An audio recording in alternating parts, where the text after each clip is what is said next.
Tesla. Right, Their shares I are want to now ask you. 4.5% low. I want to ask you a 4.5% question down. about Tesla. Mm. Are they still a car company? Yes, they are, because most of their revenue comes from automotive. So yes, they are. But the big question is, for how much longer? Well, exactly, because I think that for me, and we can get onto the figures in a second, but that for me was the big kind of takeaway from those Tesla earnings last night. It wasn't really what they reported; it's the fact that Elon Musk is basically planning to sort of transform the entire company. They're going to stop production of the Model S and the Model X. They're going to take the capacity in all their factories that was being used to make those cars to build humanoid robots instead. And this is going to apparently cost them $20 billion this year alone. And on top of that, they're going to invest another $2 billion in XAI, which is, of course, Elon Musk's, sort of challenger to OpenAI and Anthropic and all the rest of them. So, yeah, the Tesla figures themselves were okay. But I think the real question now is, okay, fine, you're generating all of your revenue from autos, but you want to spend on all of this other stuff that is very unproven, very experimental, and no one really knows whether that bet is going to play off. Yeah, I mean, to be fair, I don't think there's any surprise that he's cutting the Model S and Model X programs.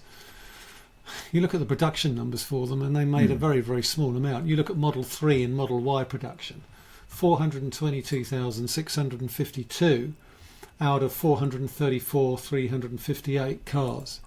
So you're talking a very small part of the production line. To create these Optimus robots. Is it Optimus Prime? Humanoid robots, they're called, apparently. There's a bit of a Transformers theme going on there. Yeah, I must admit, I did have to read the press release 2 or 3 times and then check the date that it wasn't April the 1st when I saw this last night. But yeah, all other areas of business is solid growth, but you can't get away from the elephant in the room. And the fact is that automotive revenues declined, and they declined for the first time in quite some time. Actually, total automotive revenues down 10%. Yeah, and this is the thing. Obviously, you've got some degree of skew in there from these EV tax credits that expired in the third quarter of last year, but I don't think that explains all of it. And it's a difficult one because you're sort of looking at it and you're going, the revenue, the main revenue generator for the company is seemingly showing signs of stalling, and at the same time you're announcing these huge capital expenditure plans to kind of reinvent the entire firm.